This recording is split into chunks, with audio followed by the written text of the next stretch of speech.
Lakuta Sichos Chelek Chav Beis, Shmini Beis, Le'ilui Nishmas Rabbi Yosef ben Yamin ben Reb Menashe Kaltman. The Sicha is also a siyum on Seder Taris and a siyum on Shisha Sidrei Mishnah.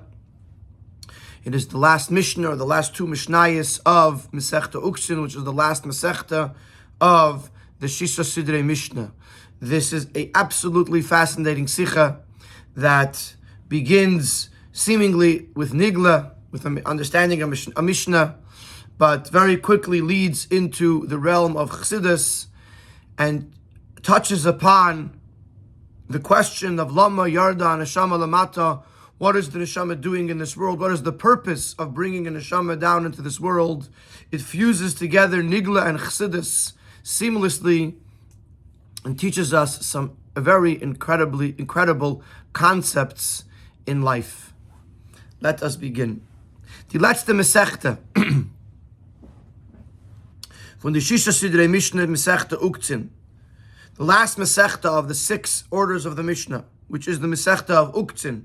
Redweg in the Prate Dinim von Tumas Echle von Tumas Mashkin discusses the various different dinim of the Tumah of food and the Tumah of liquids, Vashtein v'Parsha Seinu, which originate in our Parsha Shmini. We're not going to go into the Prate Dinim right now. We just know that there's various differences of tumah if it is on food or other things, or if it is on liquid. And the letzte halacha from the Masechta is, the final halacha is going to discuss honey. There are 7 different types of liquid that are considered liquid with regards to tumah.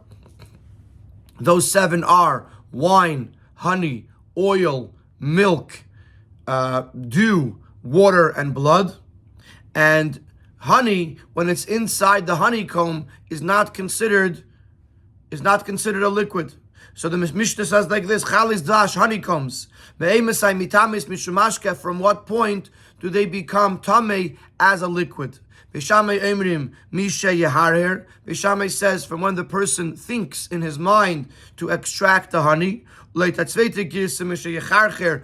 girsa in Beishamai is from when he smokes out the bees to get rid of the bees, so that way he could take the honeycomb in order to crush it and extract the honey. In either case of Beishamai, as we'll see, he hasn't yet done anything to the actual honey. He's just either had in mind or started a process, but the honey is still totally intact inside of the honeycomb. Beisil says it does not become considered liquid until he actually crushes the honeycombs and extracts the honey. Beishamai halt as gleich wie der Mensch is maharer b'machshavte lilis advash. Beishamai, as soon as a person thinks about it, to scrape out the honey, already at that point it has the din of liquid and is susceptible to tumah, to the type of tumah that relates to liquids. According to Beis Hillel, it only becomes liquid once it is crushed, because then there's an actual liquid over there. Later on in the Sikha, we're going to see what is the explanation in this machlekes al pi nigla, and then we're going to explain it al pi chassidus. Weiter in the Mishnah Shlacher is there, and then the Mishnah continues. The letzte Mishnah, when she said the Mishnah, which that Mishnah is the final Mishnah of the 6 orders of the Mishnah. State, it says as follows: Amar Rabbi Yeshua ben Levi, the Eibishter is going to bequeath to every tzaddik 310 worlds. As the pasuk says, to bequeath to those who love me. Yesh, literally yesh means something, but yesh is the gematria of 310, shin yud.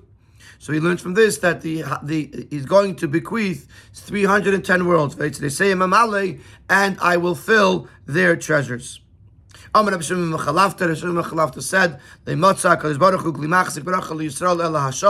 Eibishter did not find any better receptacle for bracha, to give bracha, to contain the blessing for the Yidden, other than peace. Which literally means Hashem is going to bless His people with peace. That peace is the blessing, and of course, the teaches that peace is the container for the blessing. Davon verstehen, so now we have to understand. Was ist die Sheiches von der letzten Mishnah? Die Mamorim von Rabbi Yeshua ben Levi und Rabbi Shimon ben Chalafta. So the Mishnah Shalifneza, die plukte zwischen Bisham and Besil ben Negech alles Dvash. What is the connection between the final Mishnah, with these two beautiful statements by Rabbi Yeshua ben Levi about 310 worlds, and by Rabbi Shimon ben Chalafta about the peace being a keli, a vessel for blessing, and the previous Mishnah, the dispute between Beishamai and Beisilel with regards to the honeycombs. The Rambam so the Rambam, as well as other commentaries, explain once he completed all the matters of halacha in the Mishnayos, he then concludes with the payment. This haste, the Mishnah which means that the Mishnah does not have a thematic connection to the previous Mishnah specifically, nor does it asiyum of gan Shisha Sidrei Mishnah. This Mishnah is the conclusion of the entire Shisha Sidrei Mishnah. In order to tell us at the very end of learning Mishnayos what is the reward for the tzaddikim of Mishnah who learn and fulfill everything written in the Mishnah. So that's what the Rambam says. You don't have to find an actual connection between these two Mishnahs. This Mishnah is this final Mishnah is a general Mishnah that relates to all of the Shisha Sidrei Mishnah. Later, Rabbi Megefindt in the Gemara B'Kavim Nukemis. Asmin is mevared in Tamas Michos Mishnayos. I feel but however, the Rebbe says that we find in other places, for example, Nazir and Saita, where the Mishnah explains two juxtaposed Mishnahs, where the Gemara explains, two juxtaposed Mishnahs, why they are next to each other, even though one is the last Mishnah of one Masechta, the other is the first Mishnah of the next Masechta. They're in two different Masechtas, and yet the fact that they are next to one another, the Gemara feels the need to explain to us. So especially if the two Mishnahs are in the same Masechta, in the same Perek, it would make sense to search and explain, to find an explanation and explain what is the connection between these two Mishnahs. Even though the Rambam's reasoning is a valid reason, but to make it more geschmack, we can use the Rambam's reason that this is about the reward for the tzaddik who learns and fulfills the Mishnah, but at the same time try to explain it as well in connection to the previous Mishnah.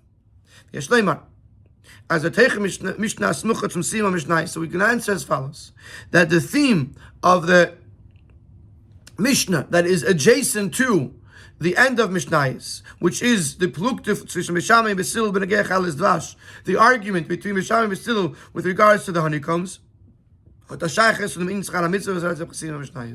can be connected to the concept of the reward of mitzvahs, which is in the last Mishnah.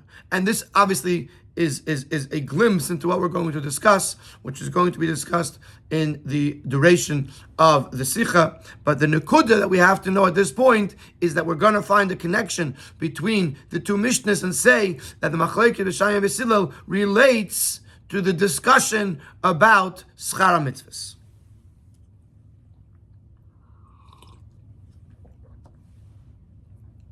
First, we have to explain these mefarshim. As the siyum for Shisha Sidrei Mishnah Manal is b'chlei tzmei as I need that this last Mishnah, but Rabbi Yeshua ben Levi, is with regards to the reward that tzaddikim receive for learning and fulfilling the Mishnayos. And the Lecheres, this verstandig seemingly does not understood. The Retzach doch wegen tzaddikim. We're talking about tzaddikim. The lashon is matan tzcharon shel tzaddikim.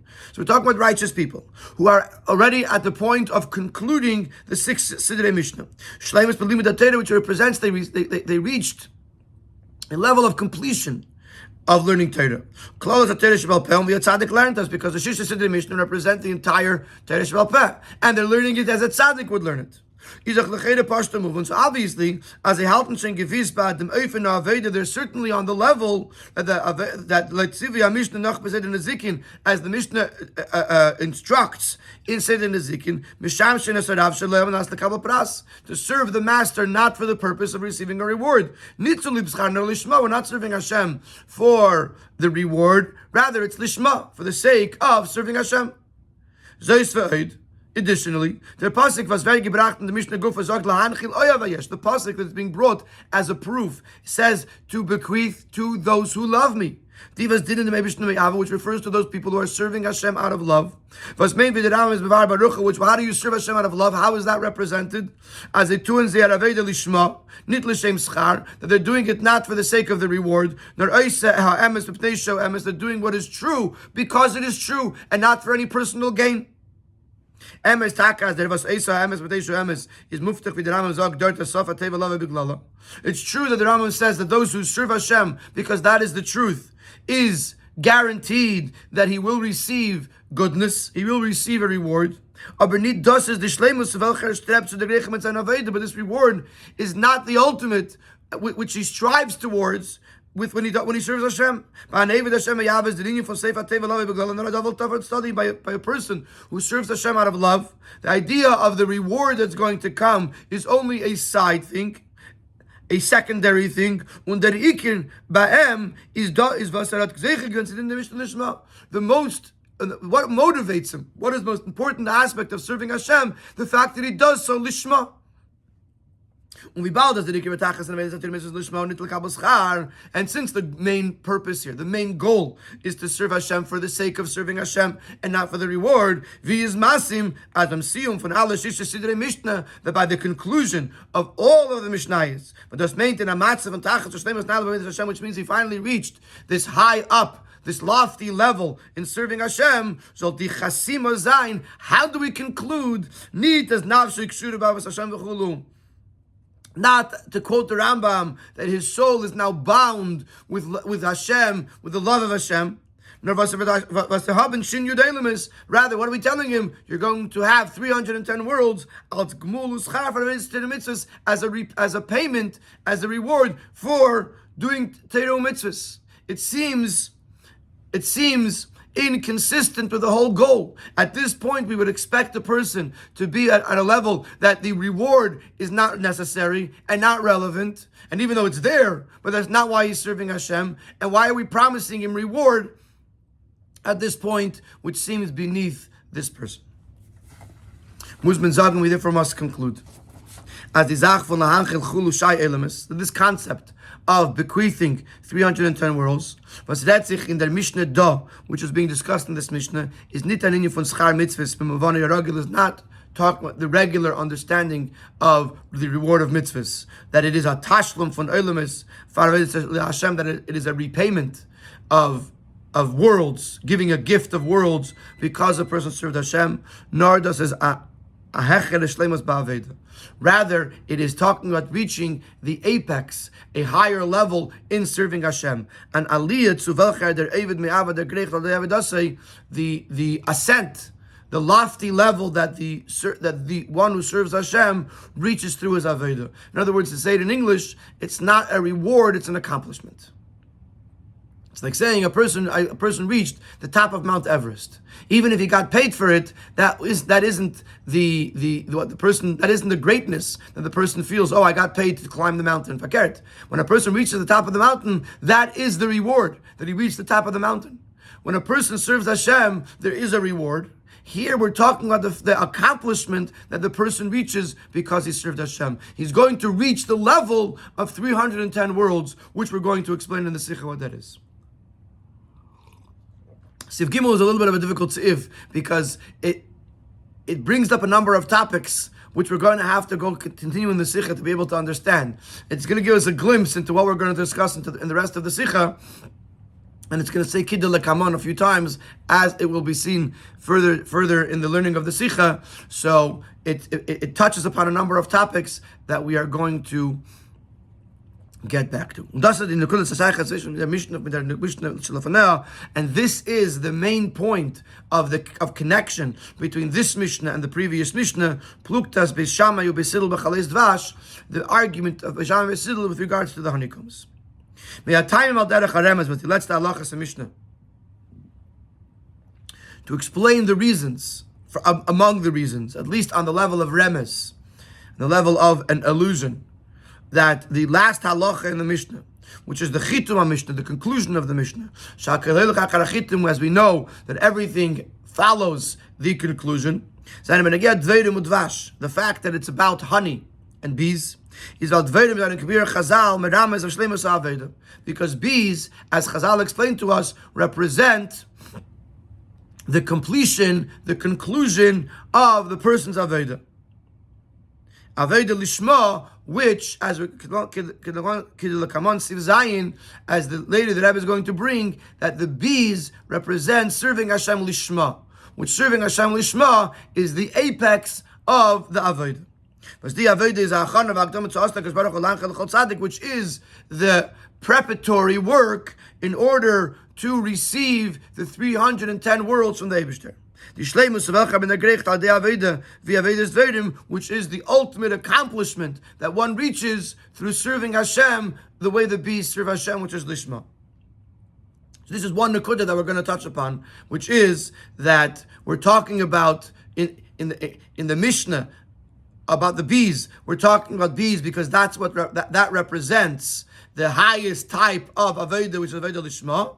And the next Mishnah is the accomplishment that comes from serving Hashem like the bees.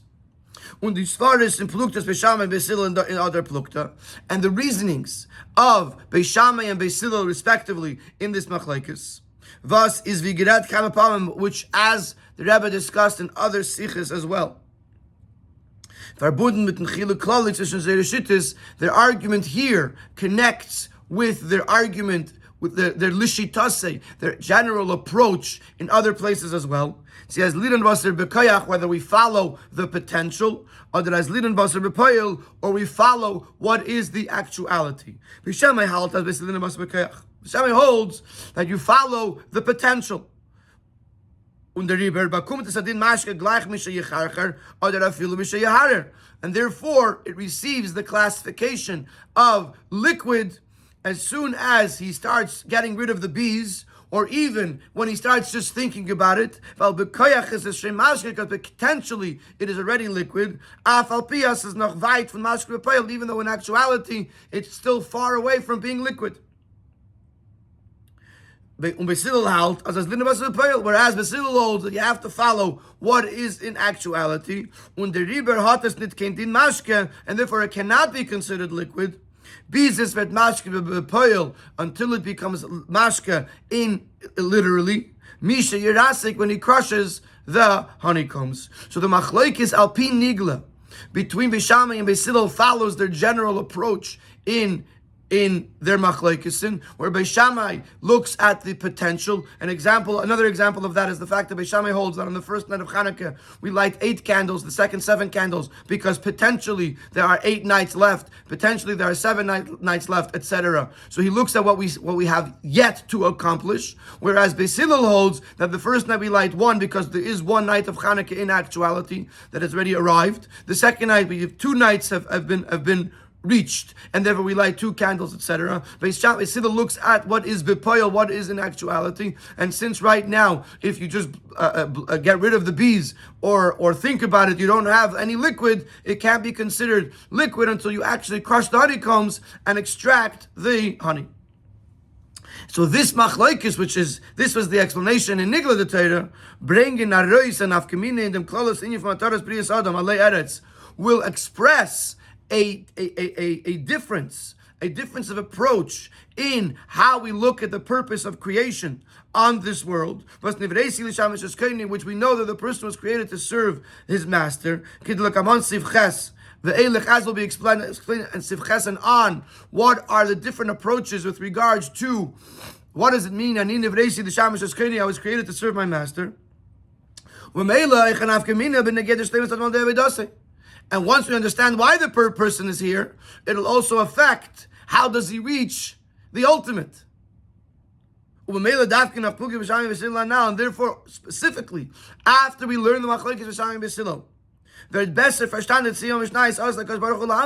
this will help us understand the next Mishnah, the fact that the Eibusher is going to bequeath to us 310 worlds, because the Machlokes V'Shamim B'Silo are talking about the person's journey down into this earth, and the next Mishnah is talking about the reward, or maybe the reward is not the right word, but the accomplishment by being in this world, and therefore the Mishnahs are connected. Now, we don't exactly know what any of this means yet. In other words, we don't know how do we compare to Dvarim. We don't understand what the difference is B'Shamim and B'Silel with regards to the person's journey into this world, and how that affects the reward, that is what we're going to discuss in the following Seifim. But having said that, we know what direction we're taking. First, we have to understand what the avodah is, and we have to understand what is the difference of the approach of B'Shamim and B'Silel with regards to why the person was even brought down into this world. And based on that, we'll understand the connection between the two Mishnayos at the very end of Shisha Sidrei Mishnah. So let us begin. Sif doubt.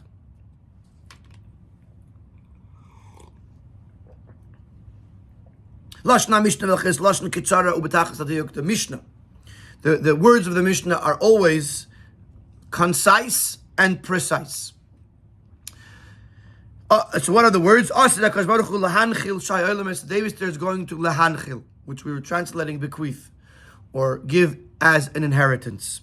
Is the question first question we have to address is, how does the term of inheritance fit in over here? Yerusha is not connected with the work that the heir does.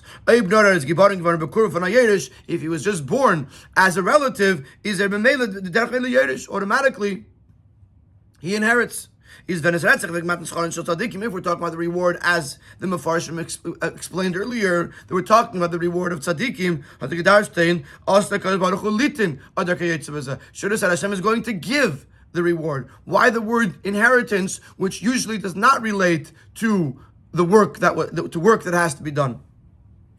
The Tmiya is not Geresa, and this question is even greater. The Zelba Marmer very gebracht in Masechtas Sanhedrin. This very same statement is brought in Masechtas Sanhedrin. Und dort steht Take Ashtakas Baruch Hu Litin L'Chol Tzadik V'Tzadik Shayir Lemis. Over there, it does use the expression Litin. So we see that expression can work. So why over here does it say Lahanchil? The explanation is that is the very most necessary point. The word Lahanchil is going to be the key word that's going to explain to us everything that we're talking about. The statement in Mesechtas Sanhedrin, over there he's talking about the reward. A person does mitzvahs, he gets paid by Hashem, or repaid by Hashem.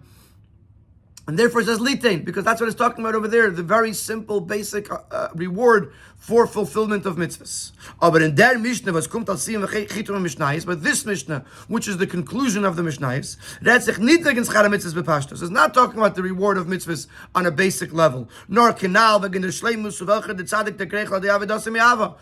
rather, the Mishnah is discussing, as we already mentioned in Siv Beis, about the level that the tzaddik reaches through serving Hashem Yahweh, the accomplishment that is through the avodah of the tzaddik. Therefore, Rabbi Shua ben Levi specifies that the Eibusher is going to bequeath, because this apex that the tzaddik reaches is similar to the concept of Yerusha. So the question, Sif Daled, began, why use the word lahanchil? And the answer is because here we're not talking about schar of mitzvahs. We're talking about shleimus ha'aveda, the ultimate completion of the person's aveda, and that is related to the concept of Yerusha. How? So the Rebbe explains in Sifei, but again, Yerusha is Yoduah v'as the Ragashavar is Mevar. With regards to Yerusha, the Ragashavar explains, how does the Yerush halachically take ownership of something that didn't belong to him? Usually there's a concept of a kinyan, there's a transaction of some sort. Here there's no transaction, there's no kinyan. How does the Yerush, how does the heir take ownership of the assets that belonged to the person from whom he's inheriting? So the Rogatchover explains, as a Yerish is nita zweite Metzias, was wir kommen nach from the Merish. That the Yerish, the ear, is not a separate entity that has to take something, receive something via a kinyan or something like that. Nor Beloshna Kosov Tachas Avesecha Yiyu Banacha. He quotes the pasuk, in the place of the parents are the children. The Yerish Teit Makam Merish. The ear goes into the space, into the shoes, so to speak, of the inheritor. A Yerish is ein Zach mitten Merish. He becomes one thing, or as the Rogatchover says, Etzemav. He becomes the essence of the father.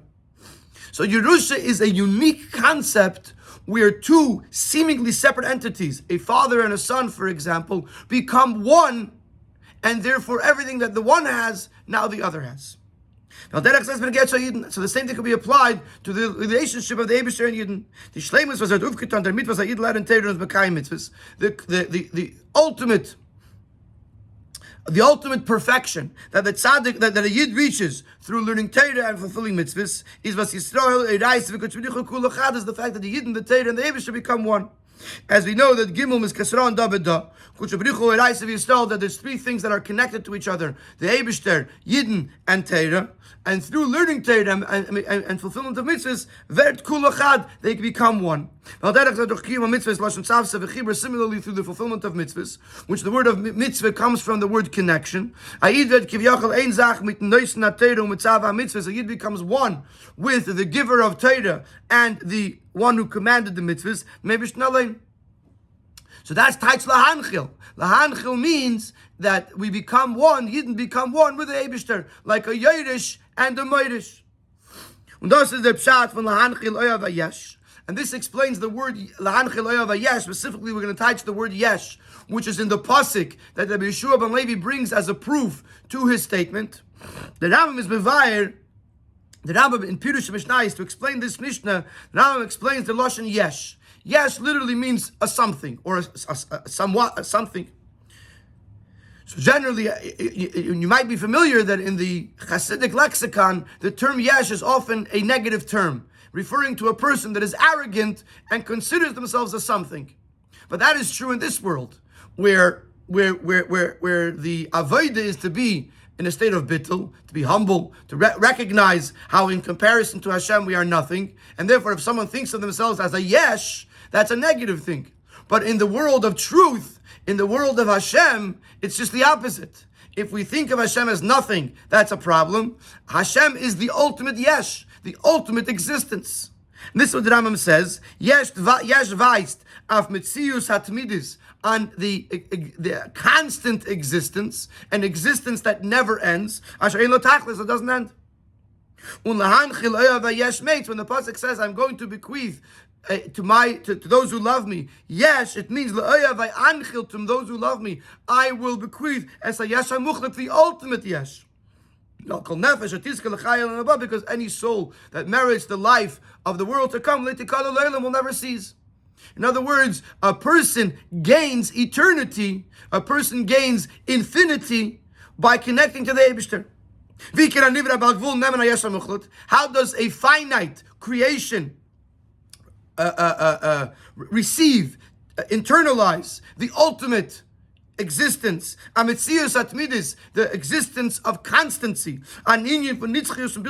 which is eternal and infinite? It's two opposite things. How does a finite human being contain this kind of infinity within them? Is the pasuk mevayiru madgish, and this is what the pasuk is saying lahanchil.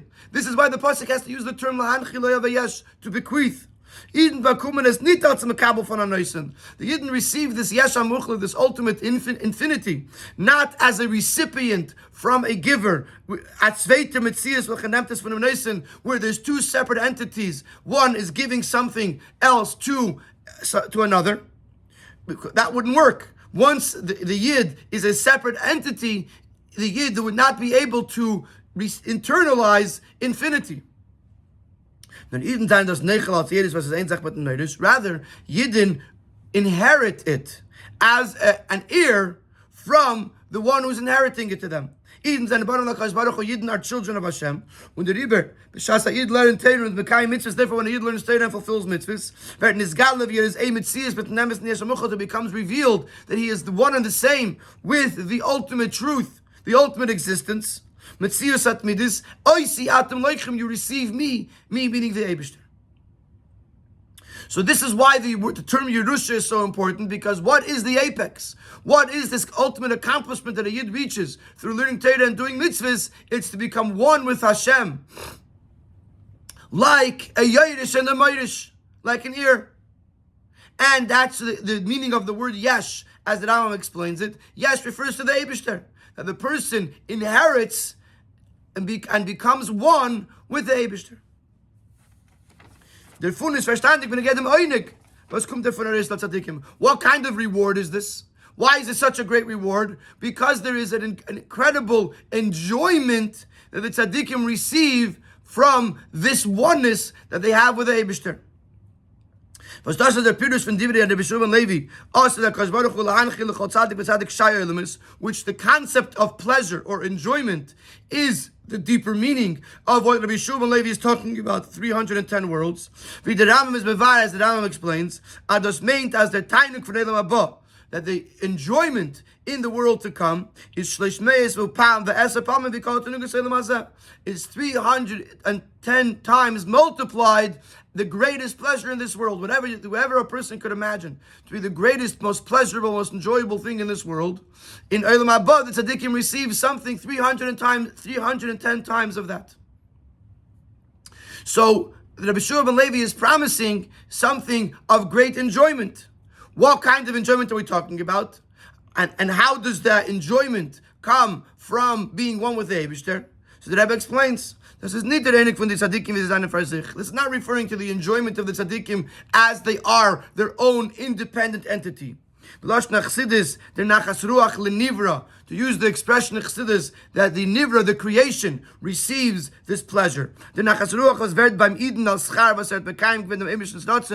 pleasure, the enjoyment that the creation, that the created person receives as the reward for fulfilling the will of Hashem. We're talking about the pleasure of the Eibishter. Nachas ruach lebeira, the nachas that the Creator receives, which clearly is a much, much greater enjoyment. The Creator is infinite, and therefore the enjoyment that He has is also infinite. The Eibishter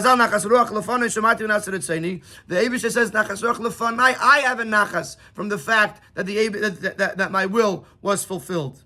And the Baal is Eden seinen ein Sach mit dem Meirish. And since we're at the point we're discussing the fact that the Yidden are one with the one who they're inheriting from the Eibishter, they inherit the pleasure of Hashem, which is infinite. And that's what Rabbi Shimon Levi that the fact that Rabbi Shimon Levi uses a number 310 is al derech ha'ara bilvad, is only for the purpose of making it make sense to us, to the finite mind. Really, the tainug that is received by the tzaddikim is an unlimited, infinite tainug. So the Eibishter has this incredible, infinite, unlimited pleasure from Yidden doing Torah mitzvahs, and then the Yidden inherit that very infinite, unlimited pleasure because they are the Yeirish, they're one with the Eibishter. And here we see the difference between schar mitzvahs, which is being discussed in Sanhedrin or in other places, the idea of a reward, a repayment for the fulfillment of mitzvahs, versus the concept of lahan chiloi avayesh, which, as we said, is shleimus ha'aveda, is the apex of the person's accomplishment. The tainuk was the enjoyment that the person receives as a reward. Which the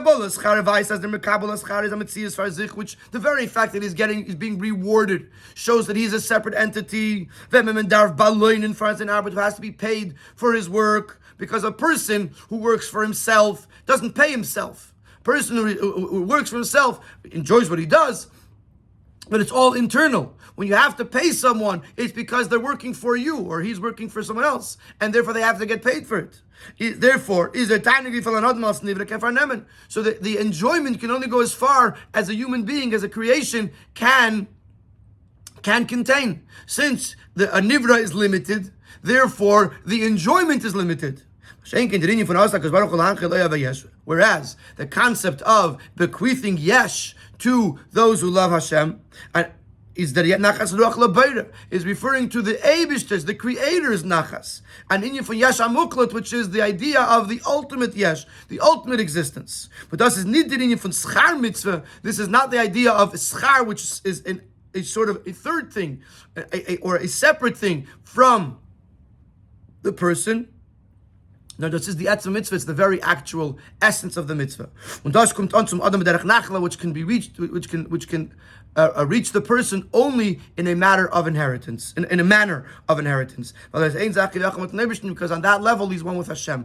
Only then could the person receive this ultimate tainug from the etzem mitzvah, from the very essence of the mitzvah, which is nachas ruach labeira, which is the Eibishter's level of nachas, which is absolutely infinite. So now we understand what Rabbi Shua ben Levi is saying, that the person receives in the manner of an inheritance, because on that level he's one with the Eibishter. He receives the ultimate joy and pleasure from what he does. Again, it's not a schar, but it's a pleasure that comes from what he does, because it's the pleasure on the Eibishter's level, which he is inheriting from the Eibishter, from Hashem, because he is a Yodesh, he's an heir. In Pasif Zayin, the Rebbe is going to explain the word lo'yavai. Lahanchel, we explained that it's a concept of Yerusha, which is where the Yodesh, the heir, becomes one with the inheritor. We explained the word yesh, that's referring to the yesh hamuchla, the ultimate existence of Hashem, which is infinite. And in Sif Zayin, we're going to explain the word oyavai. Thus is the time for us the planchel yesh is the oyavai dafka. This is why the pasuk says that it's those to those who love me. Well, then can the adam zu kommen zu mir von planchel yesh, because when can a person reach this level? Beis as euch sein avoide is in as aifen as a trachten wegen sich. You want to receive the reward in a way that it's not about you, but it's about the Eibishter. Then also the avoide has to be in a way that it's not about you. As a trachtet wegen sich, he's not thinking about himself, nor tut es in ganzen Lishma for Nebish's wegen. He's doing it entirely for the sake of Hashem. If the person's thinking about the reward, or he's thinking about himself, Zain Aliyah, what he's going to gain from all of this, is the it's impossible for him to become one with the ultimate existence, with the existence that is constant, which is totally removed from the concept of creation. If a person is still thinking about himself as an individual, then he can't connect to that which is entirely higher than any form of creation. It's higher than time. It's constant. It's higher than space. It's the ultimate existence. It doesn't begin anywhere. It doesn't end anywhere. It's infinite. The infinite can't relate to the finite. But when the person serves Hashem entirely lishma, and his nidki mitzias for sich, his existence is nothing. He's only thinking about the very essence of the mitzvah. Which is this what gives the Eibishter at the Eibishter's level of nachas. This creates the possibility of us taking the Eibishter yesh, and therefore the Eibishter can bequeath to us this ultimate yesh, this ultimate existence, this infinite level of connection. There's actually a halachic comparison as an emes and eved al pitelis emes. The true concept of eved is nitki mitzias far zich. He is not his own entity as a separate entity. Sein ganze mitzias is mitzias ha'adin. His entire being is the fact that he is the part of, or he is the existence of his master. Which this is another example where two people that seemingly they're two separate things, halachically speaking, become one. Similarly, the Yodesh and the Moedish are one thing, and therefore, when it comes to our relationship with the Eibishter, it is possible for us to reach, to become one with the Eibishter, and to receive and to experience the enjoyment that the Eibishter has from the fact that a Yid learns Torah and does mitzvahs, and that works la'oy havai to those who serve Hashem me'ava, which is lishma.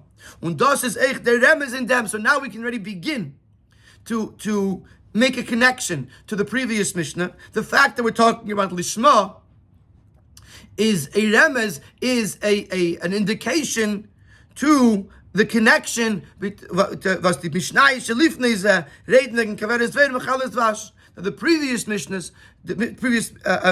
discuss a beehive and honeycombs. Weil die Avede von Eden in dem Eifen von Lishma, because this concept of serving Hashem Lishma, for the sake of Hashem, is ungedeitet in them, was Eden seinen zugeglichen geworden zu dweirem, is represented in the fact that Eden are compared to bees. The steht in Medrash, as Medrash says, Kidveirim hayu banai, my children are like bees. Ma'adveira azeh, just like the bee. Kol mashi misagelis leba'aleh. Everything that she produces for her master. In this case, the basic understanding of this is that the bee works for the hive, works for the queen bee. It doesn't work for itself. It's not like the bee is saying, I'm going to take some of this honey home to my house, but rather it works together with all the other bees for the queen bee. So too the Yidden. All the good deeds and the commandments that they fulfill, they're doing this for the Eibishter. So the concept of Lishma is symbolized in the bees. So you already see the beginning of a connection between Lahanchil Oyav Hayesh, which La'oyav means Lishma, to the Chalis Dvash, which are made by bees, which is the concept of Lishma. As the Alter Rebbe says in Likutei Torah, and this is a very, very important paragraph, which is going to bridge the connection between the previous Mishnah and the second to last Mishnah and the last Mishnah. The Alter Rebbe says, as the Aveda Beifin Zeh, when we serve Hashem in this manner, that is Lishma, comes from the Rakare, comes from the recognition as Tachlis HaMechuvan B'Brias HaAdam, the ultimate purpose in the creation of the person, Einoi B'Shvil HaAdam Aspei Levad, is not for the person himself. Even though there is an incredible gain, an incredible ascent that the person of the neshama gains by being in this world, that alone is not the ultimate goal. The reason the person came down into this world is for the glory of Hashem. As Chazal teach us, I was created to serve my master. So Ad Kan, we pretty much have an understanding of what Rabbi Yeshua ben Levi is trying to teach us. Rabbi Yeshua ben Levi is telling us that the ultimate goal, the ultimate accomplishment of a person, when they've served Hashem, they learn Torah, they do mitzvahs, is when they serve Hashem lishma, and then they become an Oyhavai, they become considered Oyvid Hashem Me'ava, and then they are able to reach a level of Lehanchil, that they inherit, they become one with the Eibishter, and therefore they become one with the Yesh HaMuchlat, with the ultimate Yesh, which is the Eibishter, and they enjoy and they experience pleasure on the level of Tainuk HaBoire, on the level of the Eibishter, which is infinite. How does this relate to the previous Mishnah, to the honeycombs? Al pi sifches, al pi zeh ken men euch mevair sein die Sheiches von der Mishnah zu Punktum Shamim Besil v'chalas dvash. So now we're going to explain the connection of this Mishnah to the previous Mishnah and the machlekes of Shamim Besil with regards to the honeycombs. Ubehakdim, and to preface, in the Lashon Hanal from the Likutei Torah is mudgish. This quote that we just did from the Likutei Torah, in the last paragraph of Siv Zayin, it emphasizes as lepeil kum zu der Adam durch sein Aveda lemata zu an aliyah nifla ma'od. A person, when he comes down into this world, does reach a great ascent, a great gain from being in this world. Says Naraz leizu levad hu tachlas hamechuvan. It's just that this is not the only purpose of the neshama coming to this world, but there's more to it, which is l'chvedi yisbarach, for the glory of Hashem.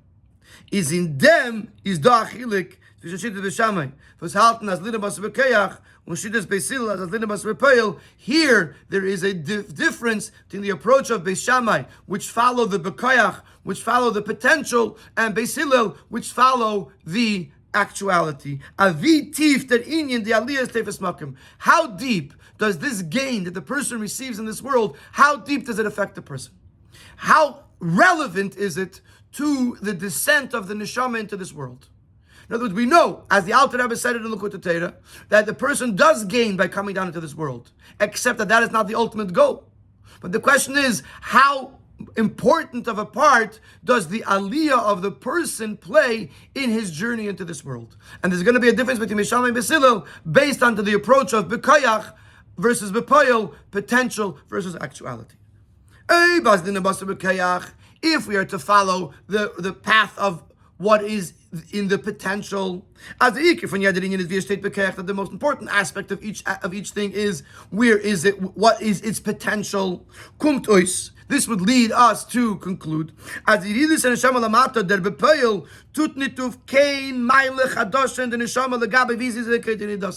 the neshama comes out into this world, it gains nothing.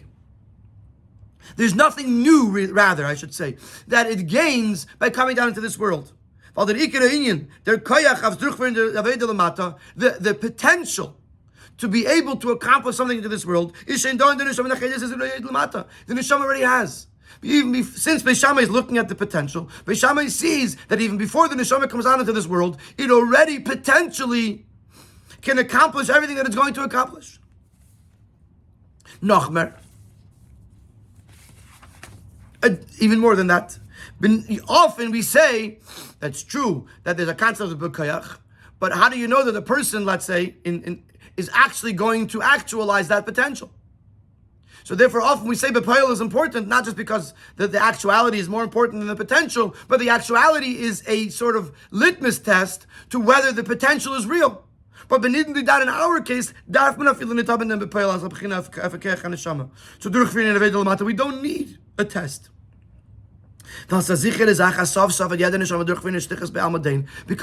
is a sure thing, it is a certainty that every neshama will ultimately accomplish its mission. As the pasuk says, no neshama is ever going to be pushed away, no neshama is ever going to fall away. Every neshama ultimately will fulfill its goal, its purpose. Let's even take this a step further. It's not about a person here that the Bezdin or a person has to know whether this potential will reach actuality. Here it's a neshama. It's about the Eibishter that's going to reward the neshama or going to give the neshama its aliyah. The neshama knows. The Eibishter knows that the neshama has this ability and it's going to fulfill its mission. So even before the neshama comes down into this world, the neshama potentially has everything it needs, and according to Beis Shammai, potential is all we look at. Kumto, he says, "Late Beis Shammai is the takid artzozagin as the aliyah v'nifla from the atoms that yuftu v'chidus for sleep them that zayin you need this neshama the pile." So according to Beis Shammai, the gain of the neshama, the fact that the neshama reaches this incredible aliyah, is not something that needs the neshama to actually come down lamata, to come down into this world.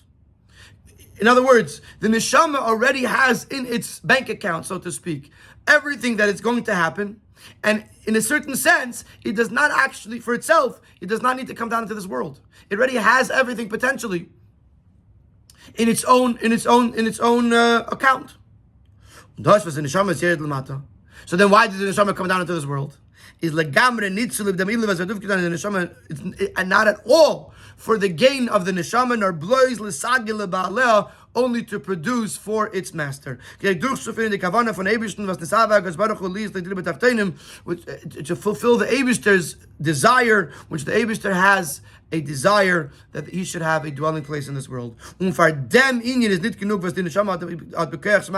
obviously, even though everything's bekoyach, why does it have to actually come down into this world? Obviously, clearly, for dira b'tachtenim, it's not enough bekoyach. It's not enough that there's a potential to make a dira b'tachtenim.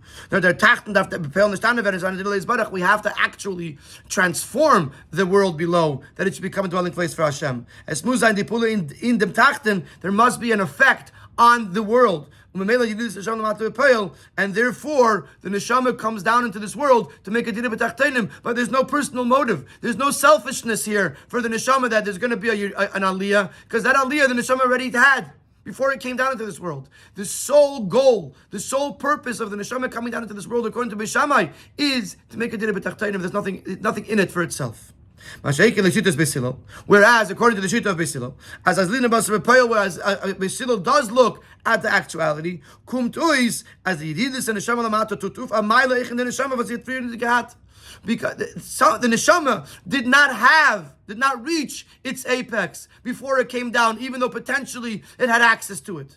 The neshama has to come down into this world and actually do something in the bepoil, in actuality, in order to earn the aliyah, the gain. Because only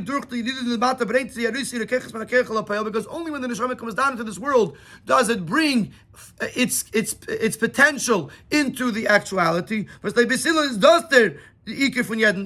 And according to Beis Hillel, that is the most important thing, the bepoil. So even though the neshama has access to these keiches, but it doesn't experience them until it comes down into this world. So according to Beis Hillel, there is a gain for the neshama to come down into this world, because its reward or its accomplishment is only realized once it comes down into this world and does a dira b'tachtenim in actuality.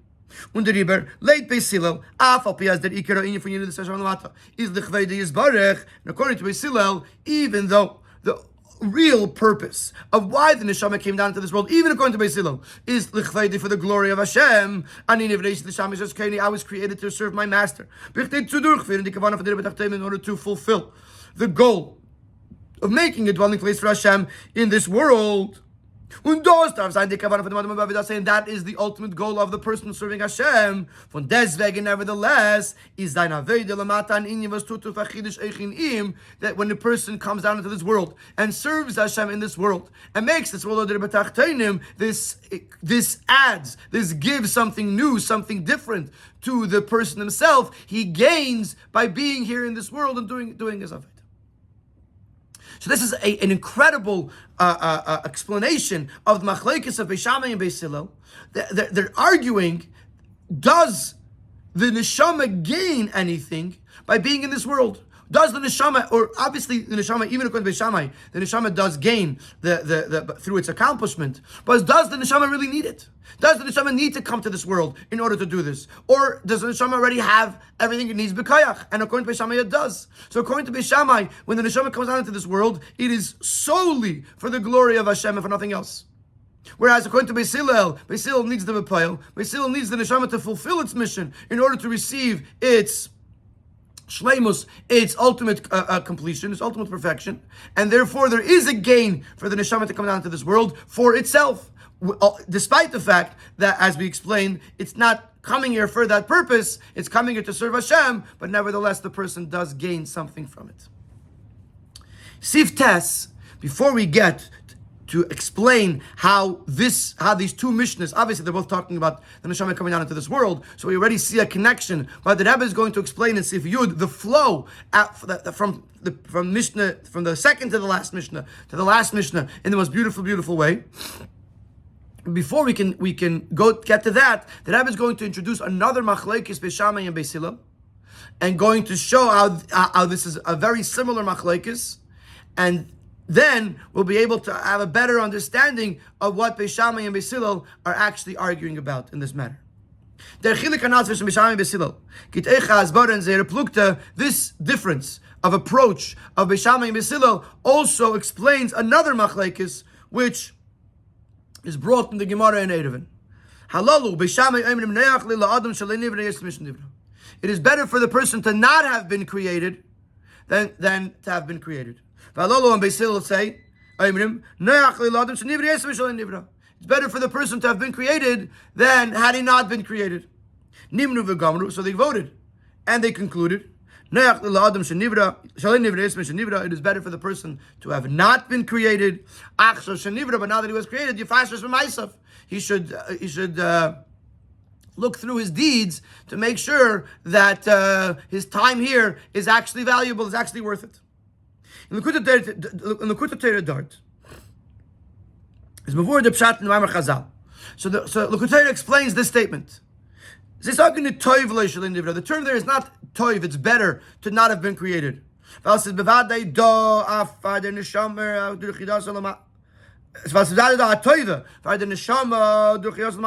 is certainly an advantage for the neshama by coming down into this world, because it receives this unbelievable and incredible, unlimited gain or ascent. Now the pshat is noyach. What's easier? What's more comfortable? The kal hayashalin nivra. According to Beis Shammai, it says it would have been easier to not be created.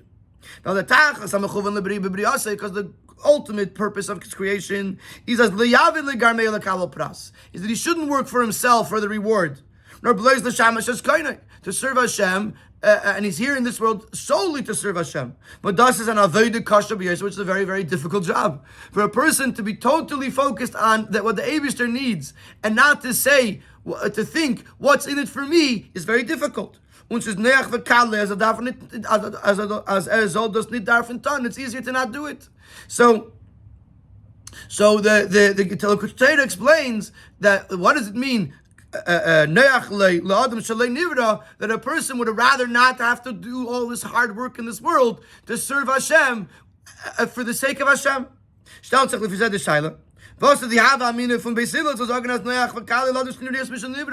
in that case, what's Beis Hillel's opinion? Beis Shammai's opinion makes a lot of sense. And the Shammai says it's too hard. It's more comfortable to be Lamaila and not have to be in this world and battle and fight with myself to be able to serve Hashem for the right reasons, only for the sake of Hashem, and not for any personal gain. So why is Beis Hillel saying it's better for a person to be born, to be created? Is there beard in them? But now that we saw the machlekes of Beis Shammai and Beis Hillel with regards to the B'koyach and B'poyel, with regards to the question whether the neshama gains anything by coming down into this world, now this machlekes makes much more sense. Late Beis Shammai is that melachatchila pashit as the ganze in you this neshama mata is nit b'shel aliyas neshama nor blaze the chvei yisbarach. According to Beis Shammai, it is clear that the entire descent of the neshama is only is not for the ascent of the neshama, but only for the Eibishter.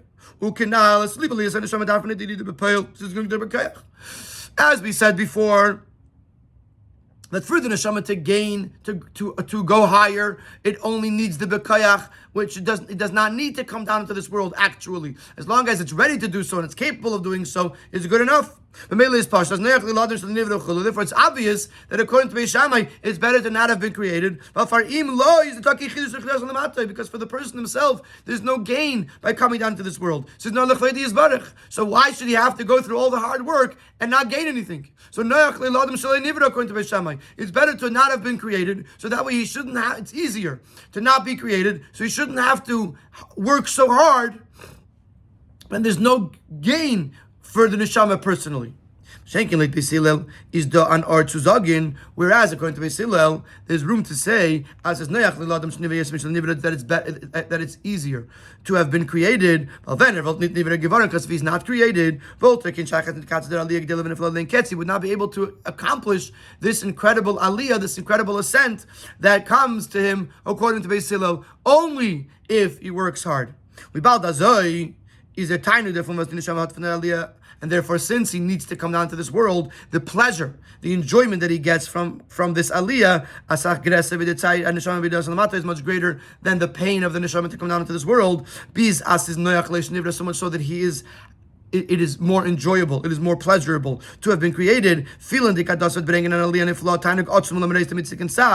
even though he has to work so hard in this world, but he feels that this will bring him to an incredible aliyah, to an incredible gain, which is an incredible tainug that is much more than the pain that he's experiencing now. It's much more preferable to the neshama than to not have been created and not have access to this incredible aliyah that comes. So this is an unbelievable way of understanding this machlekes. Rabbi Shammai is saying very simple. Rabbi Shammai says, everything that I need, I have potentially. So why would I go down into this world, which is such a difficult thing for the neshama, and not just rely on what I'm going to get l'mayla? Beis Hillel says, it says, the gain and the enjoyment from being in this world is much greater than the pain of being in this world. And therefore, the person prefers to have been created. It's easier to be, because that way you reach this incredible aliyah, which according to Beis Hillel cannot be reached just without coming down into this world. But this is a very, very important conclusion. So they voted on it, they discussed it, and they came to the conclusion, like Beis Shammai, that Because even though, like Beis Hillel, it's true that when the neshama comes down into this world, it reaches this incredible aliyah, this incredible ascent, this incredible gain. But this is not what the person should be thinking about when he serves Hashem. He has to do everything not for himself, not for the reward. He can't think about himself and what he's going to gain. Therefore, really, it's better to not be created. In other words, if we're looking at it from the outside, we're going to say, you know what?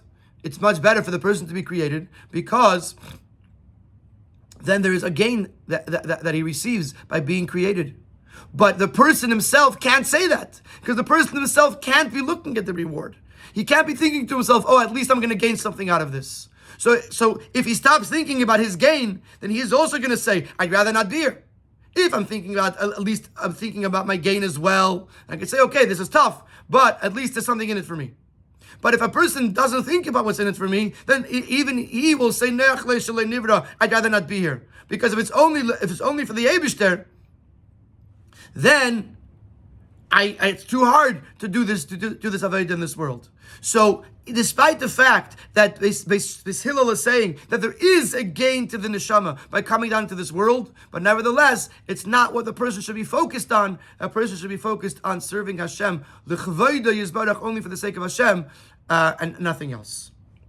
And now we're going to go back. Now we're going to learn the flow from, now that we understand, Sai the Machlokes B'Shai and Beis Hillel, and Sai the fact that even according to Beis Hillel, a person should not be focusing on the gain, but rather on the fact that he's there l'shamash as koinoi, to serve the Eibishter. And we understand what it means, that we serve the Eibishter lishma, and then we can gain through the concept of Yerusha, we can gain the tainuk haboira, the on the level of Yasha Muchlat, Metzius Atvidis. Now we can understand the flow from one Mishnah to the next. Das ist echt die Scheiches von Mishnah von Chelek Dvash, so the Mishnah achreina Asa Kadosh Baruch Hu L'Ankel Chulu. Früher bringt die Mishnah Pluk B'Sham V'Silel, Siyaz Lina Bas V'Kei Chadas Lina Bas V'Peil. First Mishnah brings this Machlekes B'Sham V'Silel, which debate whether we look at the potential or we look at the actuality. What's the feasible? But according to the first Mishnah, it would leave room to say, as the Das Beis Hillel is the Aliyah Soschara Adam, the Rikiratam, that the gain and the reward of the person is the primary reason, or at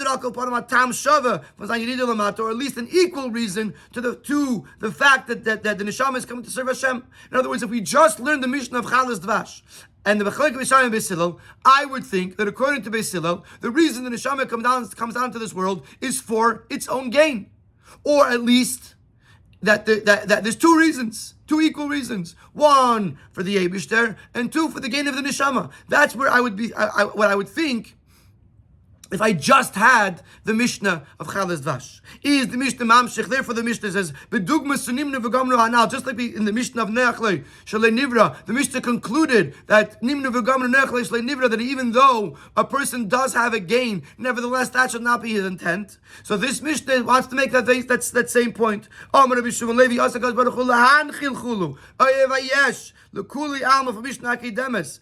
Both opinions in the previous Mishnah, is the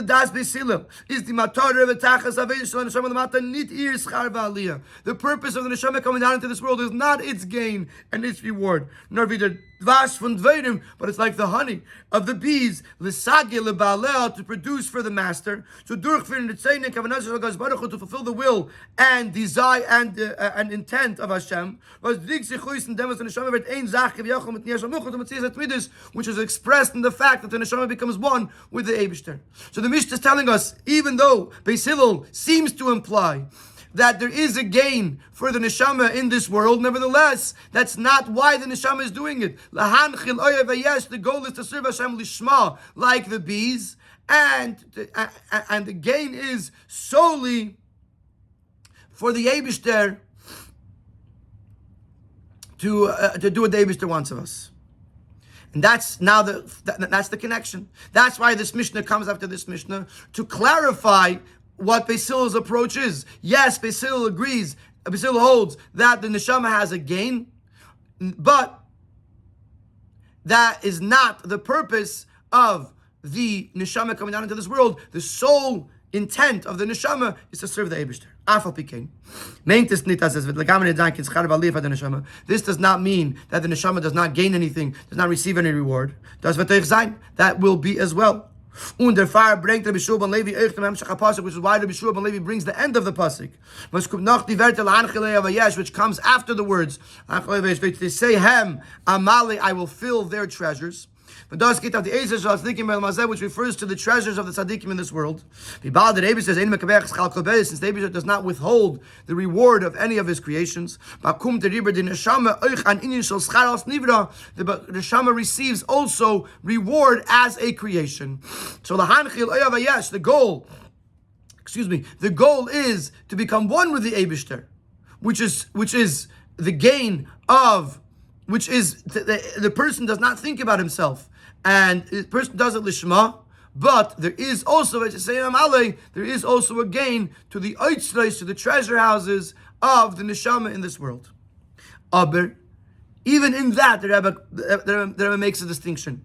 That even from the same Amale, bringt it Rabbi Shua ben Levi in sein Etzem HaMaimer. Also, because Baruch HaLanchil, Ulu Mali it doesn't say that. Rabbi Shua ben Levi brings a statement and a pasuk. So when he says this statement, he doesn't mention the oitzreis of the tzaddikim. Now, b'derech agav, only as an aside. When he brings the pasuk, he adds the words v'yisem Amale. Well, in the Etzem HaMaimer, in the actual statement of Rabbi Shua ben Levi, he's talking about the time of the Asid, which is where it's going to be Lahan Chilei Avayesh, that it's all about the oneness of the Eibishter, the infinite. Nothing about the Aliyah and Neshama that comes through the Veda over here. But